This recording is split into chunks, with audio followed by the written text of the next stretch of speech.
everybody, and welcome back to Beyond the Gate with Dustman and Nate. I'm Dustman, and to bring you another exciting episode, my dog Nate. What's up, everybody? You know me here, and on this week's episode, we've got Joey Riihl on. What's up, guys? We're going to get to know his story, everything he's been doing since he's left BMX. So just stay tuned, and we're going to get right to it. So, you want to let everyone know your whole name, what class you raced, what years you rode? So basically, it's I'm Joe Riihl, Joey, Joseph, whatever people call me. I'd say I've been in it for just a little over 21 years. Raced everything from beginner all the way up to pro class, and it's been a hell of a trip. Yeah. From me to now my kids. So Right on. And what brought you to the track? Actually, so I do have, not very many people know, I do have an older brother, and I say I was probably 7, 8, and he actually started before I did, and just watching him ride, I actually I got intrigued and I wanted to do it. And so my very first race bike was, I don't know if anybody remembers, but it was a Murray Flexor. Oh, wow. So it was a Walmart special, and it had the bright neon yellow forks, and this thing weighed like 40 pounds. And I'm 7 years old, out on the track rocking it, and it was a fun starter bike. Yeah, that was the best stories when your BMX career starts out with a 50-pound bike. Yep. That's the best time. What were some of your main sponsors when you were coming in? My very first, I didn't have very many teams. So I went from Rad and Bad was my very first team, and that was more of a trophy team. Mm-hmm. But I mean, Bob, the manager,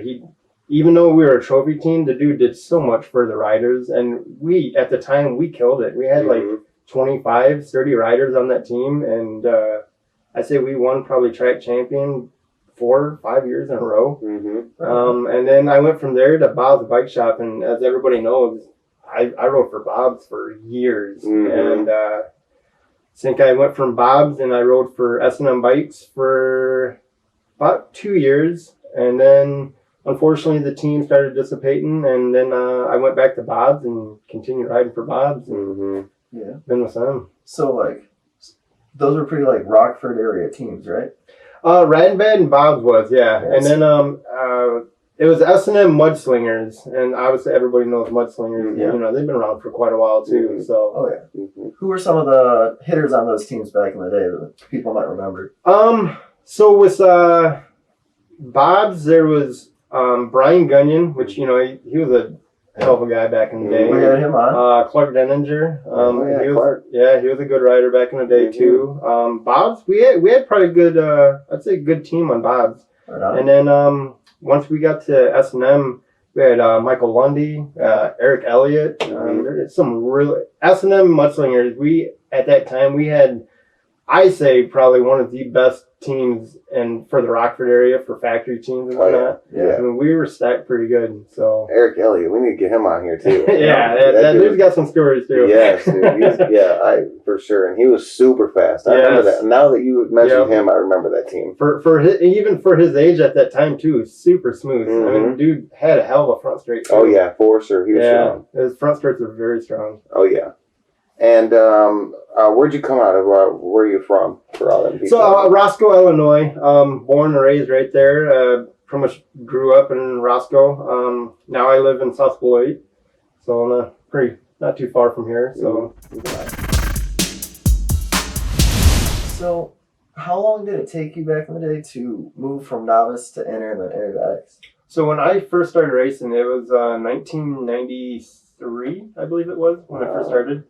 So when I first started, the way they had it set up is you basically had a season to get so many wins within that season to turn. Okay. And if you didn't get those wins in that season, you had to start all over. Oh wow. So the year I started is almost like the last year they kind of ended it. So unfortunately, I almost made it to intermediate my very first year.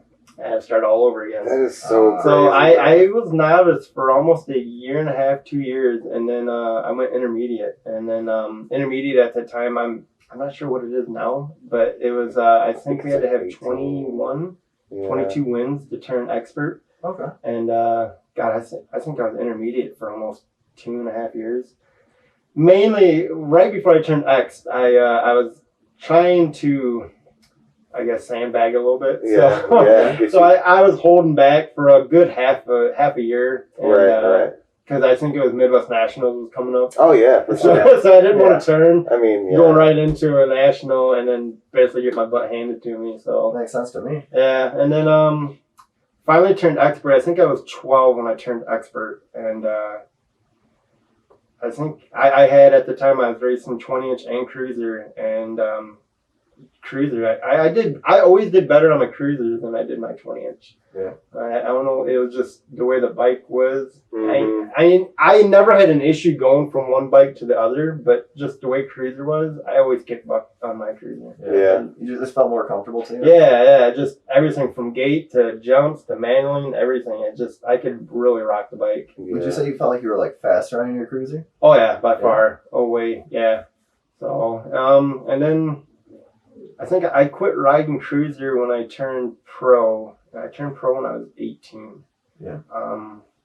And that was another. I kind of kicked myself in the butt because when I was 18, I was doing really good that year nationally. I think I was NAG 2 or 3, and I know my parents wanted me to wait, and I just couldn't because at that time George just turned pro, Brian Gunyon just turned pro, Clark Denninger, which he's the one that kind of egged me on to turning pro. Right. So I seen all these guys turn pro, and all those guys at the time, like Brian Gunyon and especially George, Mark Melton, all these guys I looked up to as growing up. So having that thought of turning pro and then getting a race, at that time my idols, like Oh yeah. I couldn't wait. So Right. I wish I would have because I never really all my years of racing I never really ended up with like a nag plate or nothing because I always raced local. Did a lot of nationals when I was probably 15 to 18. Yeah. But I wish I would have ended the year out because I know I was going to go to the Grands once I turned pro. And you could have been NAG 5 challenge. Yeah, exactly. Man, so that's a big decision right there. Yeah, and kind of kicked myself in the butt. But at the same time, I don't regret it because my first year as pro, it took me a little bit to kind of get up to par. But my second year, I felt like I did really good, especially locally for pro. So. Oh yeah. So if you liked your cruiser so much, why not race the pro cruiser? I don't know. That was something I always even questioned myself. Because I feel like I would have done well in my pro cruiser too. And I think once I turned pro, I think I wanted to focus so much on 20-inch and just really try to be better in that class rather than to try to focus on 2 classes. Yeah. Fair. So it's I don't know. I wish I would have done cruiser. And for the local pro races, there wasn't many like actual cruiser races. That was the thing too. Yeah. Yeah. So, I know at the time. I know George. I believe he did cruiser pro. I can't remember. But it was all nationally. Yeah. And so when you got something like that, it's kind of hard to stay up to par on both classes, especially when you don't have anybody to compete with. Right.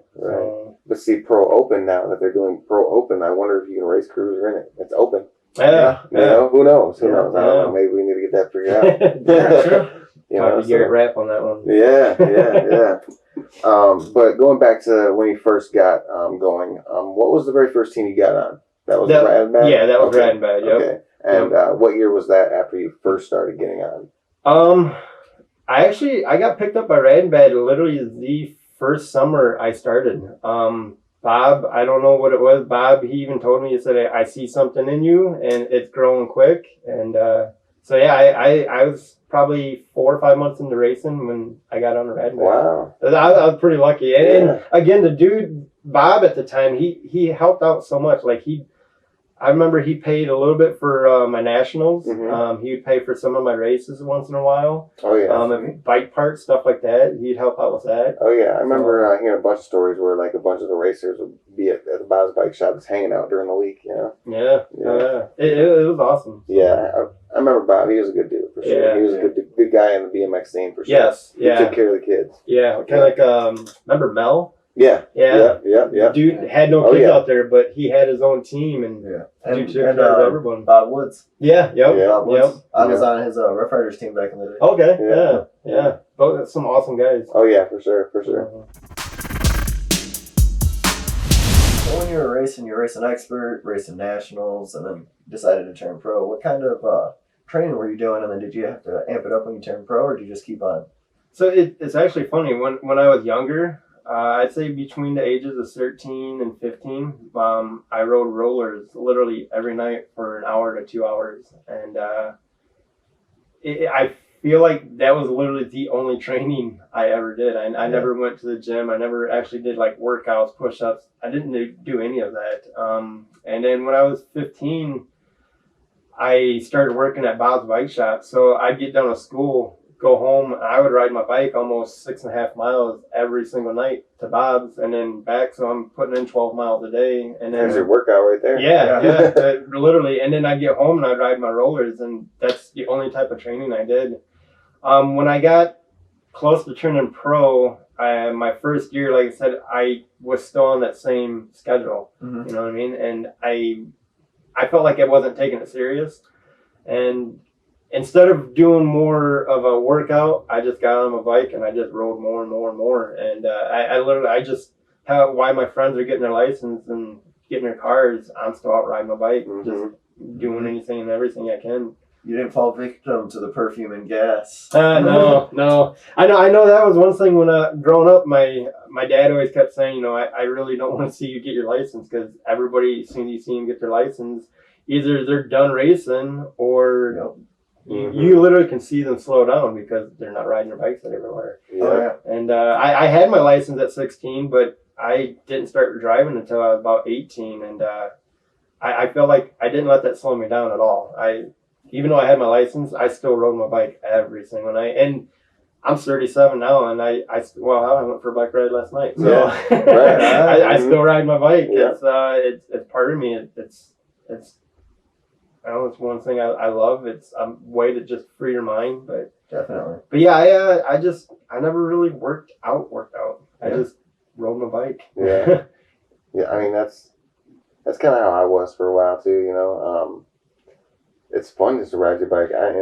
Once you start working out too much, then it becomes like a job, And that's what I think that's what I feared. I feared if I worked out, I would lose the love of the sport, and I didn't want that to happen. Mm-hmm. And I feel like if I would have worked out, I probably would have done obviously way better, because my skill set was there. Just I need to up it, and I didn't. Yeah. And but at the same time, Rockford, I mean, you guys know Rockford is the competition is always, even locally, it's insane. Oh yeah, 60 hours a weekend. Yeah, so I mean, having that kind of competition every single weekend, that's a workout in itself, Sure. I mean, it keeps your skill set on top every time, and especially when you're racing people like George Andrews and Mark Melton and Brian Gunyon and all them, and Tim Dinger. There's Jeremy Cott, and all of them, Nate Schaefer. Oh, yeah. And I mean, we had the best pro class locally every single weekend. And it was if it wasn't a full gate of 8, we had, almost semis every single weekend for pros. Yeah. And it was awesome. Yeah, that was always fun to watch. Yeah. So that to me, that was a workout in its own. Yeah. That definitely sucked growing up, and like that whole class, like that pro class just kind of like disappeared, Yeah. Because like I wanted to get into that, Yeah. But then I got old enough, and it was like, am I ready? And by the time I was like, I want to do this, everybody was like older, and like I don't want to do this no more, Right. So it was like nobody wanted to do it, It sucks even worse than that. Not getting to see it, man. I didn't get started till it was all gone. I didn't get to witness it. I wish I got to see the because I hear about it and it's just like, man, that sounds so like amazing, and it's just a little bit different now, but like I wish I got to see all of it. Oh yeah, and see the thing is back then when they were doing that, it wasn't like sealed track, and it wasn't like paved berms. We were racing. Yeah, bro. Yeah. Yep. So the second berm, it had this perfect pocket at the top of the berm when it was dirt. Yeah. You come in, you hit that pocket, and you literally just rail the shit out of the turn. It was awesome. Yeah. Back when they were stealing the water out of the creek to water it down. Yeah. Dude, them were the days for sure. Yeah, I believe it. Yeah. So let's see. With like your mid career, What about who was your biggest competition like in your like intermediate turning into expert? Who when you came to the track, who was one of the people that you did not want to see there? I don't know how to say this without sounding big-headed. I'm not that type of person to brag, but basically my entire expert class, I'd say when I was younger, 13 to 16, it was Kit Wilsack. Yeah. I remember Joe, his dad, used to do announcing. He was the only one I never wanted to see because even for a big dude, it was competition every single, but it was fun though. And so like one weekend he'd win, next weekend I'd win. One weekend he'd win, and it was just back and forth. Yeah. Otherwise, it was always, I felt like it was always me and Michael Reed. I remember Michael Reed. So it's me and Michael Reed. I'd say we had probably some of the best clashes throughout our entire career, going all the way up until he kind of disappeared. Yeah. And then after that, I say for about a good 2.5, 3 years before I turned pro, I had a very easy class. I get out there and it was just kind of like I would win every single weekend. And so locally, it kind of sucked because I felt like I was losing the love of the sport just because the class was, and again, I'm not trying to sound big-headed. No, for sure. It was, I felt like I was a couple steps ahead of my class. And I think that's another reason why I turned myself pro. Right. So yeah, put yourself on the level, you know. Yeah. I felt like if I'm there, then I might as well step it up to the next level. So, makes sense. Yeah. So through the years of riding, what were the bikes you rode? So like I told you guys earlier, I started off on the Murray Flexer, and then my parents found a Schwinn Mini Sting junior bike back in the day, and it had these like double rails. It was a goofy looking little race bike. Rode that for about a year, and then I went to Powerlight, and I rode Powerlight all the way through. The only time I switched was when I went to S&M Mudslingers.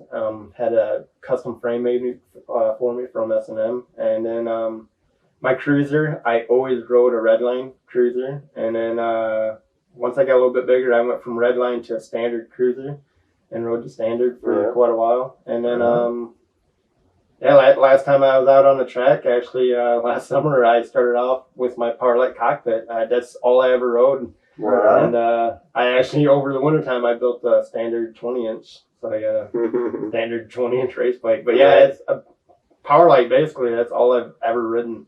It's an awesome bike. Never had issues with them. Right on. Yeah, I remember that. You brought that standard to Rockford, didn't you? Yeah. I remember seeing that. Yep, the white and blue one. Yeah. So I know you got, like, you've been in it for a long time. I know you got a lot of crazy stories. Let us pick your mind for a crazy story. For sure. I got a couple.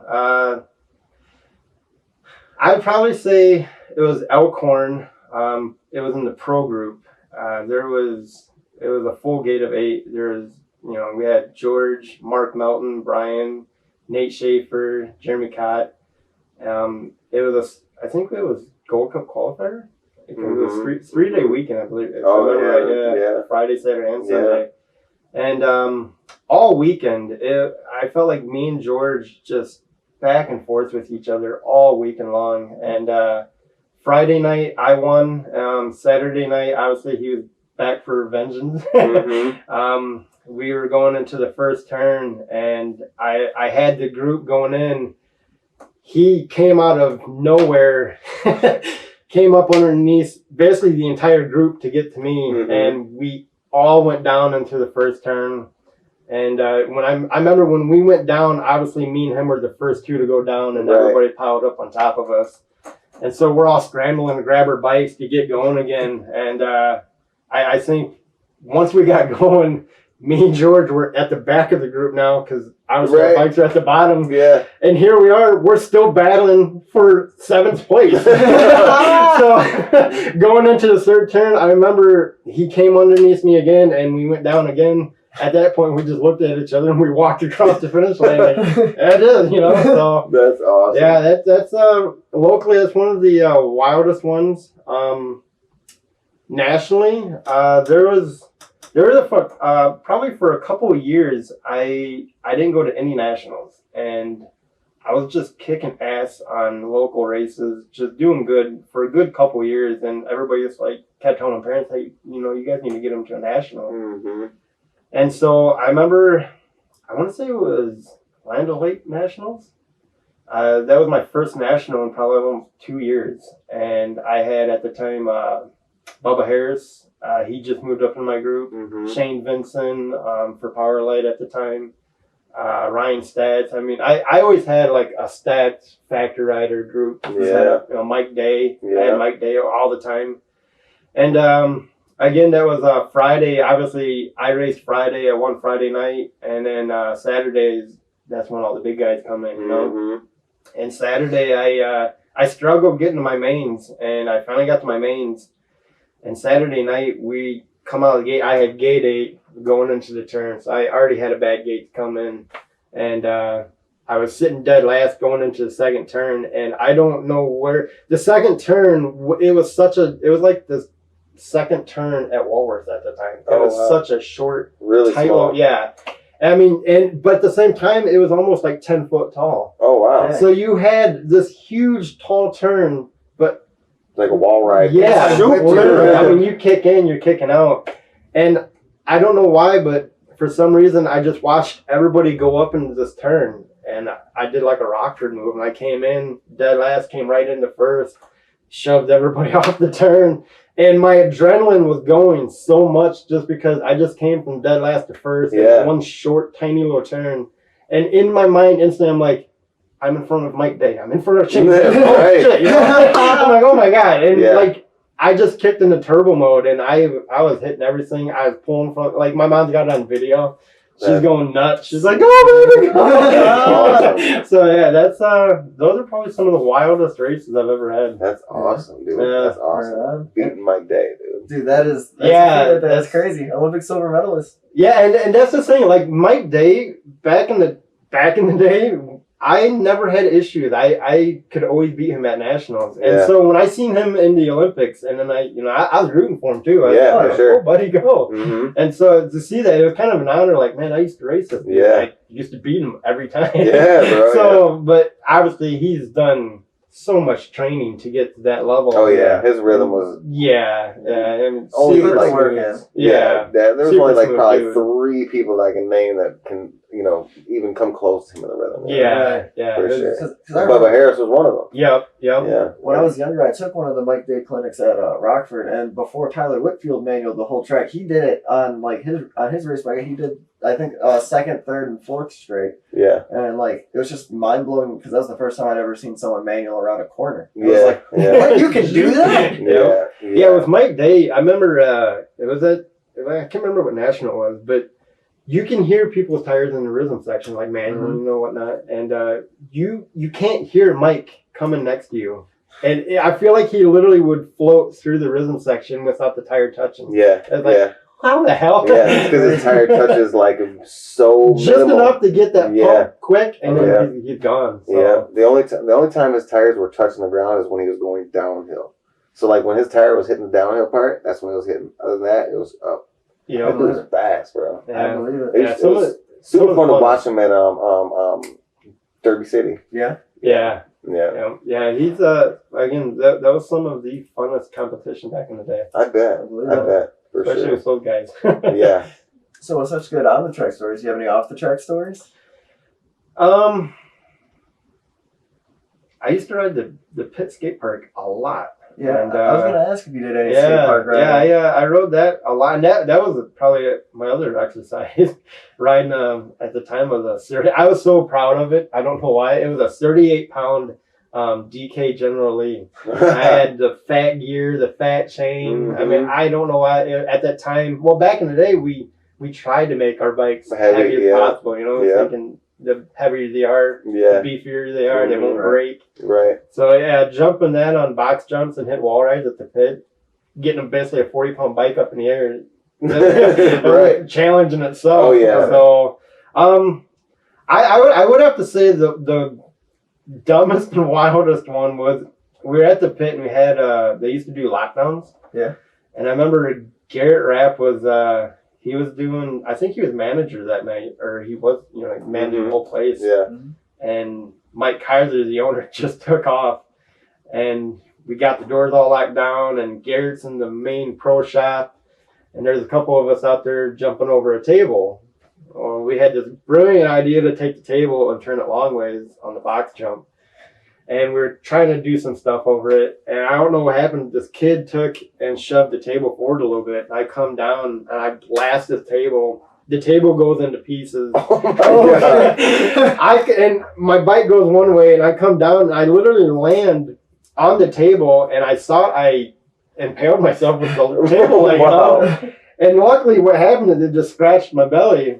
But Dang. at the time, I'm like, oh my God, I'm bleeding real bad. I come running into the shop, and Garrett's like, what happened? I'm like, I don't know. And I was so scared to tell him. Because, here, he's the manager of, 40, 50 kids here for the nighttime. So he's like, dude, what happened? I was like, nothing. He goes out and Give me the super glue. yeah, he goes out and he sees a table in pieces on the floor. I'm like, oh, I'm calling Mike. yeah, I was so scared. I was like, I'm good, we're good. Let's continue. That's what really happened to that table, Mike. Yeah, sorry. That's awesome. Yeah. So we had a request question from Garrett also.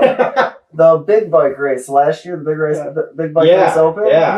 He wants to know a little bit about that. So first off, I haven't touched the track in almost 6 years up to that point. Right. So Garrett, let me refresh your memory on how this happened. So that day I was actually doing pretty good that day. Again, haven't touched a track in 6 years. I'm on a bike that I've never raced. It's not a bike that you don't even race, the 26-inch cruiser bike. Right. And I was actually doing pretty good. I was pulling everybody down the front straight. George Andrews, I was pulling him down the front straight. I'm getting excited, Right. So main time comes. I get an awesome gate. I'm coming down the front straight in the lead. I slip the pedal, and I just started dropping back after that. Mm-hmm. Coming down the third straight. Remind you, Garrett. We're going down the third straight, and me and George, doing some old school battling. Right. And I came off the track on that last set of doubles. I flew off, and I'm basically in the infield now, and I see George come around, and I come up right under George, and I hit George. And as I hit George, here comes Garrett just sneaking by. Oh my God. So I see Garrett, I come down on Garrett, and we basically drag raced all the way through. And he was telling me jokes on the back straight. So he was making me laugh. And so my laughter got taken over my adrenaline, and I couldn't pedal no more. So at that point, I was like, well, he's never beaten me. I'll let Garrett Rat beat Joey Riihl. That's awesome. That's a good story. So I let him win. Yeah, I didn't want to make him feel too bad. Right. So. You got to get in there. Right. Yeah. That's awesome. So when you were racing pro, what was it that took you out of the sport? What made you not want to ride no more? I think going from pro, it was in the summertime. It was a pro open, and it was getting to that point where all the pros, the local pros, were starting to really kind of die off. Everybody was starting to kind of disappear, and that weekend, a lot of the expert guys wanted me to do a pro-am. And so I was like, yeah, why not? I'll do a pro-am. And again, even for the pro-am, we had a pretty good stacked group. Sonny Lycan, I believe. Mike Lundy. Yeah, Mike Lundy. There was George. I can't remember his last name. George Tremmel? Yeah, George Tremmel. There was George, that dude was fast. Oh, yeah. There was Marco Zablocki. I know he was in that race because I remember him helping me up. But we had a pretty good full gate of 8 that day. And all day long, me, Marco Zablocki, and George were kind of going back and forth with each other. Fun racing, clean. Yeah. And I came out of the first turn. At the time, it was a big set of doubles, and then it was basically just a roller going into the second turn. The double was there for years. Yeah. I mean, even back in like 90s, it was a smaller set of doubles. Yep. Yeah. It's always been there. And so all I remember was hitting the doubles. I don't know who exactly hit my rear tire, But I don't know if I came down short or something, but it took my rear tire and it tossed me. I literally didn't land until I hit the roller going into the second turn. I literally just launched that double, and I just sailed all the way to the roller. I hit the roller, and when I hit the roller, I knew right away I basically shattered my collarbone. Going to get up, as I went to get up, I just remember seeing Marco Zablocki come and just blast me, and I think that's basically what finished off my collarbone. So, I remember that race. Yeah, so that was actually my very first, out of almost 18 years of racing, that was my very first broken bone doing race. Yeah, so which was kind of shocking, and so I think that kind of took the whole wind out of my sail, and I went out for probably a good year and a half.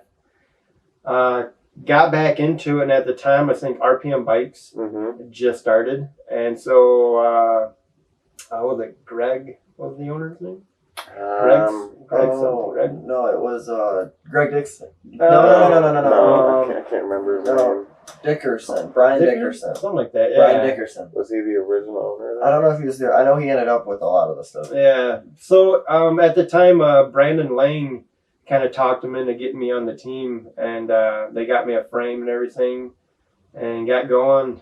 And I don't know if it's just because I took a year and a half off and came back and thought I would be good to go without really kind of easing back into it. And I just went full nuts back in, and I'd say I raced for probably about 4 months, and me and Brandon Lang went up to what was that, Milwaukee, just opened up their track right there. Yep. And we were doing a clinic for the day, and it was hotter than hell that day. I'd say it was probably every bit of 102 that day. And I already had an issue. I don't know why, but I always had an issue of not eating. I would only drink but not eat. Yeah, it's just, I don't know. It's a mind game, you know. You're like, oh, if I don't eat, it's less weight, and I don't have to worry about no cramps or nothing like that. You know, you're more, free willing on the track. And it was we were getting ready to leave, and Brandon was like, "Hey man, you ready to leave?" And I did the famous, one more. And, and there was, at the time, it was a huge set of triples going into the first turn. And again, the track was just built, so it wasn't really packed down. It was still sandy in certain areas, and it was one of those landings that blended in with the turn. Oh, yeah. So you only hit it in the middle. That was it. You didn't hit it. The inside was basically a quarter pipe coming in, and then the outside you're flat landing it. Right. And so all day long coming down, I was hitting it no problem, and I don't know what happened. All I remember was hitting it, bike going sideways in midair, and I literally came down on my entire left side, dislocated my shoulder and fractured my pelvis in 2 spots, and then basically sprained my wrist and my ankle. Yeah. So that basically what put me in. That was my actual last race up until last summer was the big wheel race. So that covered the crash section. Yeah. So that was it. That was my basically end of the career, which that's not how I wanted to go out. Yeah, you're lucky, man. I broke like 48 bones. Yeah, dude, I'll never forget. I think you were, I want to say you were 12 or 13. We were up in Elkhorn, and you took a bad crash going into the second turn. I just remember you getting up, and your finger was literally cocked sideways, and you're like, "Dad!" I've had quite a few broken bones. Yeah. But I think that was when I ended up getting a cast, and I was racing the next weekend. Yeah. My dad had to. He went to the doctor, dude. Like he literally brought a grip to the doctor's office before they could cast my arm, bro. Because they had to mold the cast to the grip, bro. Like my dad was not going. It was funny. He come to track, and I watched him. He slid his hand off. I was like, "What the hell?" He was like, "I'm racing still." Yeah, dude. It was wild. I was still doing one-handers and everything. Yeah. They used to call me one-hander at Elkhorn because I used to do nothing but one-handers. The old, during the main events, the old trick box. Get the music going. Yeah. But so with more of more about you, let's see. What do you do now since you quit racing? And so I am married. I got 2 little boys. I got them into it. My oldest, he seems like he's gonna enjoy it. My wife and I, we've been married now for this will be 13 years. Been together for almost 18 years. Congrats. Yeah, That's awesome. Yeah, and I think I'm due for a new one. No, I'm just joking, man. Married, and then I own a rat business, basically vinyl graphics, doing lettering and full vehicle rats, and it's kind of what keeps me going throughout the day. Right. And I'm a one-man show. I'm busy 24/7, 7 days a week. So. Yeah. Well, I hope your doghouse is wrapped because you're sleeping in it. Yeah. Right. But no, that's really cool. So like that takes pretty much all your time now. Yeah, it does. I feel like sometimes I need to give myself a break, and every time I give myself a break, I can physically see my jobs getting further behind, and the further they get behind, the longer it takes to get that next job done, just because I'm behind now. Right. So it is. But at the same time, it's taught me a lot more self-discipline on stuff. Between just managing money and bills and controlling what I have coming in and going and family time, it really makes me appreciate family time a lot more. Oh yeah, for sure. Yeah, so which I still need to do more family time.